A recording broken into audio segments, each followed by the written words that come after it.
महादेव. जय शिवराय मित्रांनो. तर आज आहे श्रावण महिन्याचा तिसरा सोमवार आणि त्या निमित्ताने आम्ही सर्व मित्रमंडळी त्र्यंबकेश्वरला चाललो आहोत. तर आजचा ब्लॉग सुद्धा मागच्या ब्लॉग सारखा खूप सुंदर आणि चांगला होणार आहे. तर तुम्ही व्हिडिओमध्ये शेवटपर्यंत राहा. त्र्यंबकेश्वरला पोहोचल्यानंतर सर्वात आधी आम्ही कुशावर्त तीर्थावरती गेलो. कुशावर्त तीर्थावरती गेल्याच्यानंतर हातपाय वगैरे धुतले आणि मग फेरीला सुरुवात केली. बघायला गेलं तर फेरीची सुरुवात ही प्रयाग तीर्थावर गेल्यानंतरच होते.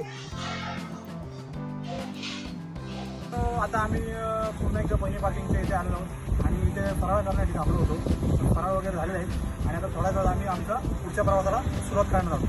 तुम्ही इकडचा व्ह्यू बघू शकता किती सुंदर आहे. ते दाखवलं जरा तिकडे.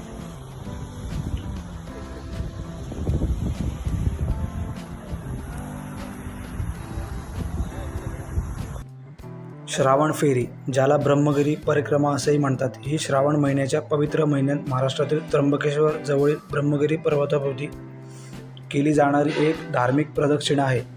रविवारी रात्री किंवा सोमवारी पहाटे कुशावर्त कुंडापासून भाविक सुमारे 40 किलोमीटर अनवाणी चालतात. तसेच या फेरीचे अनन्यसाधारण असे महत्त्व मानले जाते.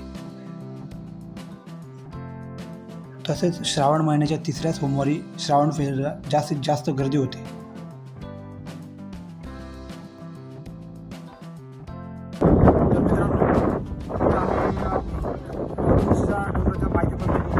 म्हणजे अर्ध्या रस्त्यापर्यंत पोहोचलो आणि इथं आल्यानंतर एवढं सुंदर लोकेशन आहे. तरी लोकांनी इथे कचरा घाण केली आणि कुठेतरी थांबलं पाहिजे. मित्रांनो खूप सुंदर लोकेशन आहे.